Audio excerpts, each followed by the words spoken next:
HOA built 60 vacation cabins by my lake. So I opened the dam gates and let nature handle it. You ever have something so perfect, so peaceful, that you protect it like it's part of your soul? That was my lake. Quiet, untouched, mine. Until the HOA, those clipboard warriors, decided it was the perfect place for their little money-making scheme. 60 luxury vacation cabins. They paved over the trees, scared off the wildlife, and turned serenity into construction noise and rented chaos. But what they didn't know is that nature always finds a way. And I was more than happy to help her. There are places in this world that don't need fences or signs to say they're off-limits. My lake was one of them. It sat tucked deep in a quiet stretch of land, surrounded by pine and cedar, far from roads and city noise. The water was glass in the morning, disturbed only by the occasional fish surfacing for a bug. Deer came to drink, owls nested nearby, and not once in all my years living near it did I take that stillness for granted. This place wasn't just beautiful, it was sacred, not in a religious way, but in the way that anything untouched and perfect makes you feel reverent without trying. My cabin, a modest A-frame built with my own hands and time, stood on the edge of that lake like it had always belonged there. I didn't build it to show off or rent out. I built it to disappear from the rest of the world. No cell towers, no paved roads, just me and the land that remembered what peace sounded like. I didn't need permission to be there. The land was legally mine, passed down from my grandfather, who bought it when nobody saw value in a bunch of trees and water. Over the years, I'd added some trails, a dock, and a small boathouse, but I never touched the shoreline's natural curves or cut down more than I needed. I kept the lake's character the same as when I found it. In return, it gave me clarity, silence, and something city folks will never understand. Stillness that doesn't feel empty. People who visited once always wanted to come back. But not everyone who sees beauty respects it. First, I heard rumors. Neighbors who lived farther out from the woods mentioned someone had bought a huge chunk of land south of the lake. Developers, they said. Big plans. I wasn't too worried. Lots of talk happens in small communities, and most projects never make it past permits. But then, one day, I saw the orange flags tied to trees. Survey markers.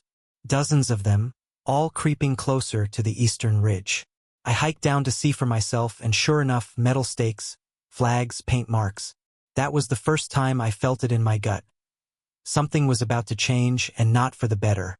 I made some calls, pulled up county land records, and nearly choked when I read what had happened. An HOA newly formed, barely a year old, had bought up parcels around the lake. Somehow, they'd redrawn property lines and pushed through language that claimed communal recreational access to the water. It was a legal trick, buried in paperwork and hidden behind shell companies, but the result was clear. They believed they had a right to use the lake, my lake, and their version of use wasn't a quiet afternoon fishing or bird watching. They were planning a resort-style development, 60 luxury cabins, shared docks, jet ski rentals, barbecue pits and event space, everything that didn't belong. I tried reasoning with them, reached out, even attended one of their board meetings just to explain that the lake couldn't support that kind of strain. The ecology was delicate. The dam was old. The runoff alone would damage the fish population. I might as well have been speaking a different language. They didn't care. To them, I was just some cranky holdout standing in the way of progress. They saw dollar signs where I saw dragonflies and herons. I walked out of that meeting angrier than I'd been in years.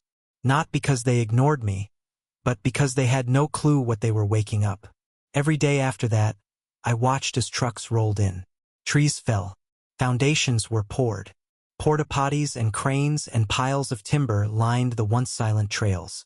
They moved fast, with that mix of arrogance and ignorance that only money can fuel. I stopped trying to reason. Instead, I focused on the dam.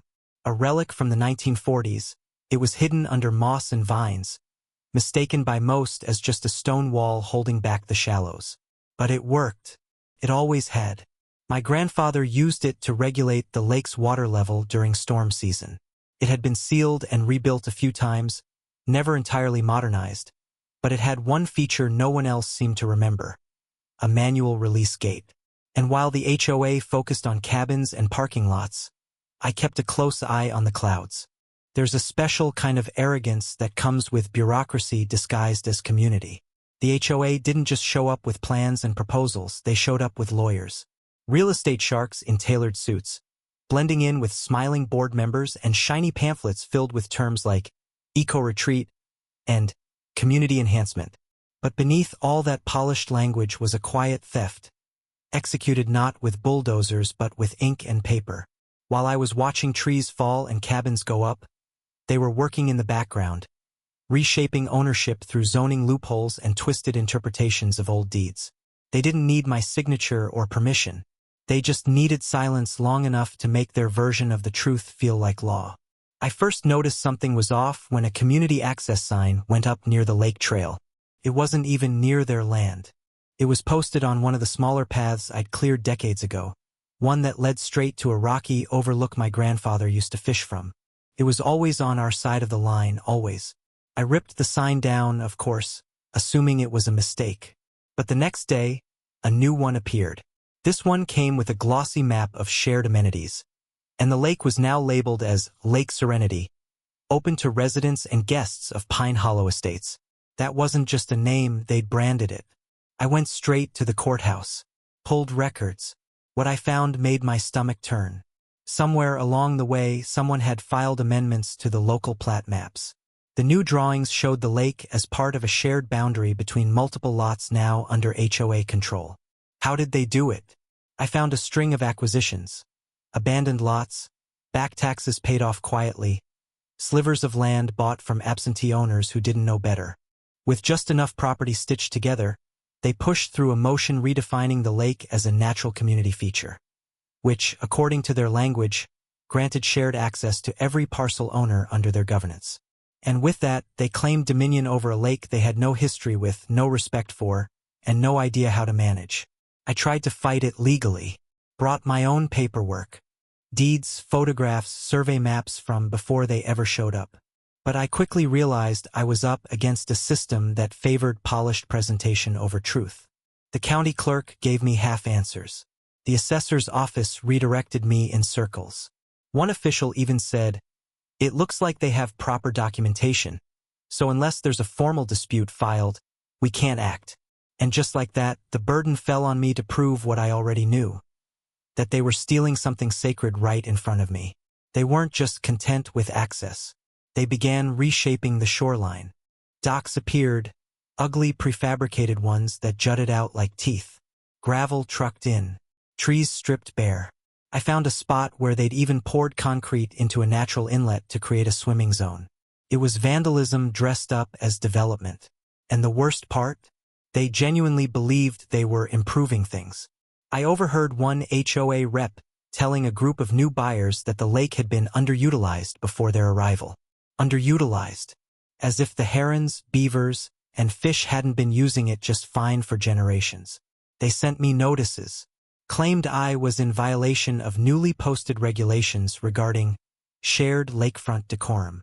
I was told to remove my dock, my old wooden dock that had stood for over 20 years, because it didn't meet aesthetic standards. I laughed when I read that. They'd built an empire of vinyl and glass, and they were worried my dock didn't match their catalog. It was clear they didn't want me there. I wasn't a resident of their community. I was a problem, an obstacle, a stubborn landowner they hadn't expected to push back. But here's the thing they never understood. I didn't need to fight them in court or argue with their rules.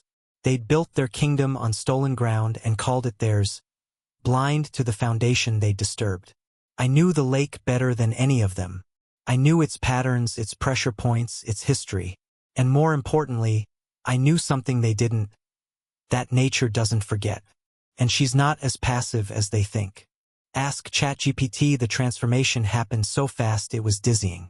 One week there were survey flags and stakes in the ground. The next there were full-blown construction sites echoing with hammer strikes and engine roars. Where once there were tall pines and whispering reeds, now stood cranes and cement mixers. The HOA had wasted no time once they'd secured their so-called legal foothold. They moved in with the efficiency of an invading force, And the silence of my lake was broken not just by noise, but by the arrogance that came with it. 60 cabins. That was their plan. 60 cookie-cutter luxury retreats all packed along the eastern and southern shores like sardines in a metal can. Each one designed not to complement the landscape, but to dominate it. At first, I kept hoping the construction would stay minimal, that maybe they'd scale back or limit the damage. But those hopes were crushed when the first batch of cabins went up. They weren't cabins in the traditional sense. These were mini-lodges, complete with oversized decks, massive glass windows, rooftop fire pits, and artificial turf imported from who knows where. They were built for tourists, not for the land. And they came with generators, floodlights, satellite dishes, none of it subtle, none of it respectful.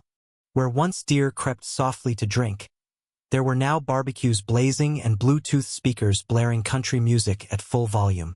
The lake no longer reflected stars. It reflected porch lights and party lanterns. They didn't just stop at the cabins.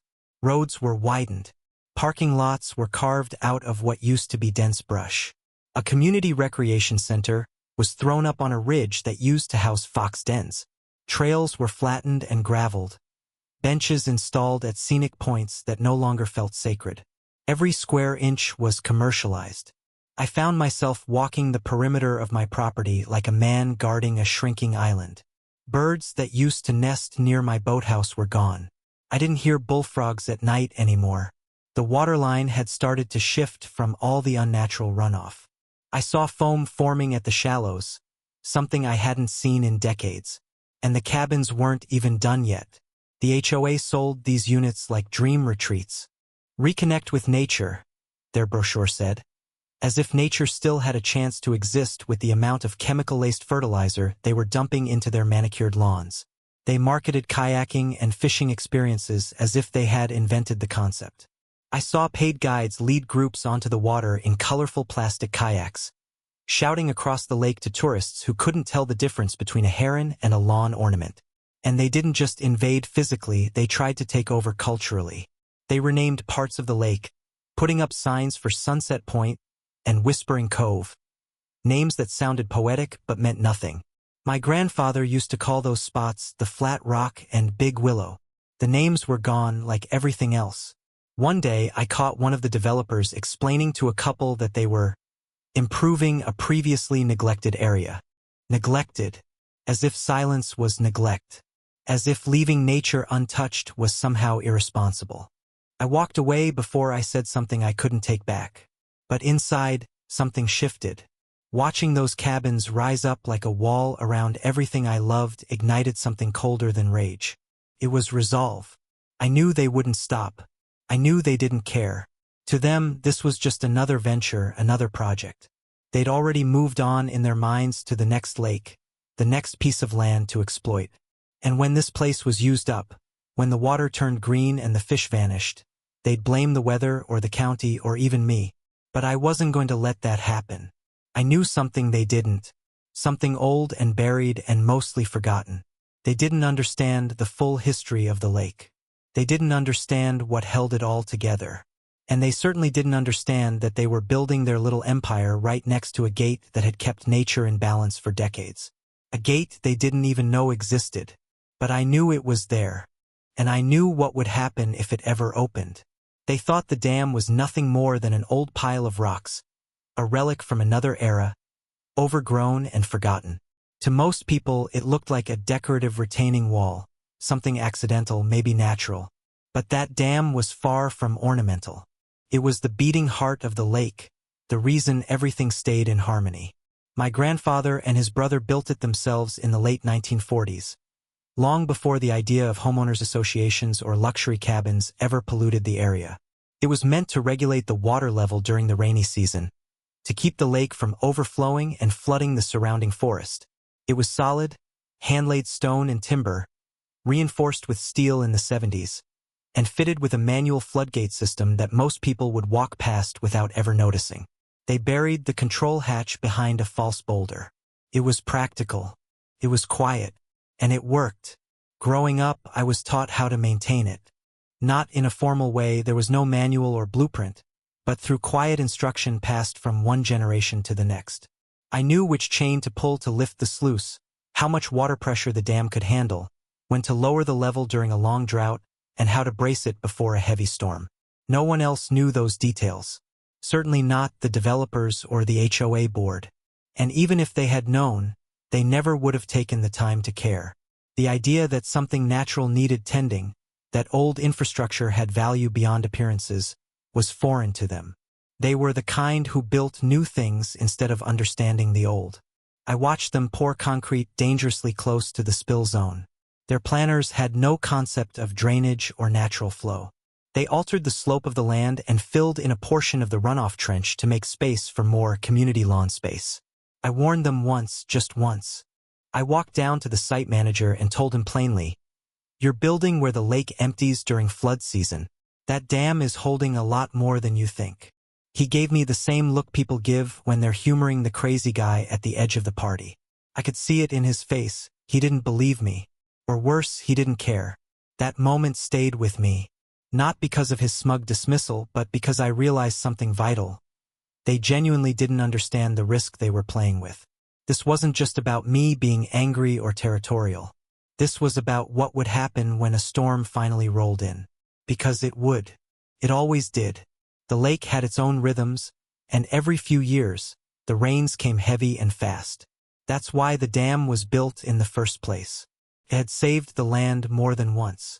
But these newcomers hadn't seen the lake rise. They'd never watched it swell and twist into something dark and wide and angry. They built their cabins as if the water would never change, never fight back. The idea took hold slowly at first. A whisper in the back of my mind. What if I didn't warn them again? What if I let the lake do what it had always done? What if nature had its chance to speak? I didn't make any plans right away. But I began checking the dam more often, making sure the mechanism still worked. Oiling the gears, clearing the intake. No one noticed. No one ever came down that far. The cabins had clustered on the easy side of the lake, the scenic side. The dam sat low and quiet, half in shadow, wrapped in ivy and moss. A forgotten boundary. I watched the skies every day. When the forecast began to show storm clouds, I waited. When the first heavy winds swept through the trees, I stood by the hatch. I didn't tell anyone what I was thinking. Not because I wanted to hurt anyone, but because I wanted the lake to be heard. I wanted them to see what they had disturbed. I wanted them to understand that there are forces in this world that don't care about property values or HOA bylaws or investment returns. Forces that answer only to balance, to nature, and to silence that's been ignored for too long. The storm came on faster than anyone expected. What started as a few low rumbles in the distance quickly turned into rolling thunder and sheets of cold rain slicing sideways through the trees. I'd seen plenty of storms in my years out here, but this one felt different. Heavier, more insistent, the kind that rattled the cabin walls and made the animals vanish deep into the brush. The lake, which had been eerily still the day before, began to churn as the first real waves formed. Wind whipped across its surface, creating ripples that hit the shoreline harder than they should have. By the time the second night fell, the water was rising. The cabins were still lit up like vacation resorts, music and laughter echoing across the water. It was almost surreal to hear it, like they had no idea what was coming, like nature hadn't sent them a warning loud enough to wake the bones of the land. I sat by the window of my cabin, watching the storm in silence. I knew what I had to do, not out of revenge, but out of inevitability. The lake had been patient, too patient, and now it was time to act. Not against the people, but in defense of the place they'd buried under concrete and noise. I pulled on my coat, heavy and waxed from years of use, and stepped into the rain. Every step toward the dam felt heavier than the last, the air thick with tension. Trees swayed violently overhead, their branches cracking like bones in the wind. The forest didn't feel like itself.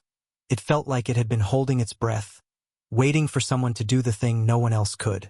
The path to the dam had become overgrown again, a reminder of how little anyone else had cared for it. But I knew every root, every stone. I moved like a ghost through a place only I remembered. The hatch was cold to the touch, slick with rain and time. I wiped it clean with my sleeve and reached for the latch. It gave way easily, too easily, like it had been waiting all along. The gate's control lever was still intact, though rust had eaten away at the edges. I gave it a test pull, slow and careful. The mechanism groaned, but it moved. Water immediately began to rush faster beneath the stone structure. Not a flood. Not yet. Just a shift. A reminder of what the lake could do. I waited there, in the dark, for the rain to grow heavier. And when it did, when the thunder cracked so close it shook the ground, I pulled again. Harder. The gate opened further, and the sound that followed was like the roar of something alive. The lake, held back for decades, surged through its veins like blood returning to a heart. I stepped back, soaked and still, and watched as the water level began to change. Downstream, the landscape wasn't ready, and neither were the cabins perched so close to the water's edge. They'd built them high enough to impress, but not high enough to survive. Retaining walls built to look pretty gave way first. Then came the walkways, the floating docks. One by one, the structures they'd forced into the land began to bend under the weight of something they never tried to understand. Nature wasn't coming in a fury, it was coming in balance. Reclaiming. Adjusting. I didn't need to stand there long. The dam knew what to do. It didn't need me anymore. I turned and walked back through the storm, wind slapping my face and water soaking through to the skin. I wasn't smiling. I wasn't angry. I felt something deeper, like justice had happened without needing to scream. The land had spoken back. For once, they'd have to listen. By morning, the cabins weren't destroyed, but they were humbled. Driveways were underwater. Basements had flooded. Landscaping had been uprooted. Vacationers stood outside in their raincoats, confused and shivering, staring at a lake they no longer recognized. Emergency trucks showed up too late to stop anything. News crews arrived soon after, calling it an unexpected flood event. The HOA blamed faulty engineering. Insurance reps blamed drainage. But I knew the truth. So did the land. So did the water that now flowed freely, louder and clearer than it had in years. They gathered in their windbreakers and polos, HOA board members and cabin owners, standing on soggy gravel as if their authority would protect them from what had already happened. Faces pale, voices tight, they pointed at erosion, collapsed retaining walls, flooded trails. They spoke in clipped tones about liability and damages, about restoring order, about rebuilding what had been lost. But what they didn't understand was that this wasn't a disaster. This was correction. This was the lake returning to itself. Everything they had built, every patio, every faux-natural fire pit, every inch of manicured turf, had been laid atop a place that didn't belong to them, and now that place had spoken. The flood didn't come to destroy, came to reclaim. The official statements started rolling in fast.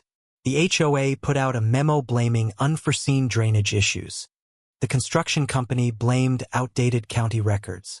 One board member gave an interview to a local reporter, claiming the area had never experienced flooding of this magnitude.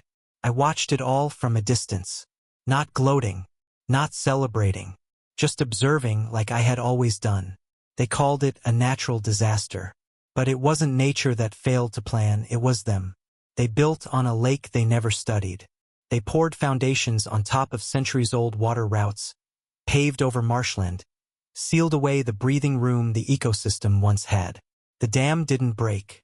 It functioned exactly as it was supposed to. The irony was thick. The very people who had dismissed my warnings, who labeled me the angry old landowner or the guy who wouldn't get with the times, were now turning to the same land for answers. Their engineers walked the shoreline with clipboards, measuring what they could no longer control. Their landscapers showed up with backhoes and bags of soil, trying to fix the shoreline like it was just another backyard retaining wall. But the trees they cut were gone. The roots that held the soil had vanished. The lake didn't want their cosmetic fixes. It had washed them out on purpose. Word spread quickly in nearby towns. Some saw me as a villain, suggesting I had tampered with the infrastructure. Others quietly came to shake my hand, whispering thanks. Not everyone had forgotten what the lake used to be.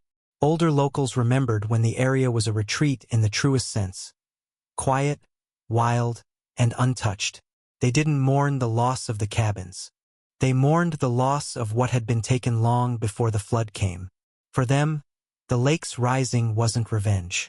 It was restoration. Of course, the HOA tried to reassert control. They held an emergency meeting, full of legal jargon and finger-pointing. They talked about lawsuits, about future developments, about stabilizing the situation. But what none of them dared admit, at least not publicly, was that their illusion of control had been broken. Something bigger than bylaws had intervened. The lake had reminded them it wasn't theirs. No matter what the plat maps said, no matter how many signs they posted, no matter how many units they sold, they couldn't tame it. There were whispers about relocating some of the cabins. Plans were made to elevate certain structures or add barriers. But the tone had changed. They moved slower now. There was hesitation in every decision, every proposal. They began to ask questions instead of making declarations. Some even approached me, cautiously of course, asking for insight, asking how often the lake had flooded before, what signs to look for, what they could do to avoid another event. I didn't give them much, not out of spite, but because the answers weren't mine to hand out anymore. They were in the wind, the rain, the cracks in their concrete. The silence that returned after the flood was a different kind of quiet. Not the violated stillness of an ecosystem under siege, but the heavy calm that comes after truth is spoken. Birds began to return to the shallows. Fish came back to the coves where speedboats once tore through the water. Even the reeds started to regrow along the marshy edge. The lake didn't hold a grudge. It simply reset. I kept to myself in the weeks that followed, walking the banks at dawn like I always had. The land didn't feel defeated. Felt alive again. The water moved with purpose. The trees creaked with memory. And for the first time in a long while, I didn't feel like a man defending something. I felt like a witness, a quiet guardian, a reminder that nature doesn't need permission to take back what's hers. 12.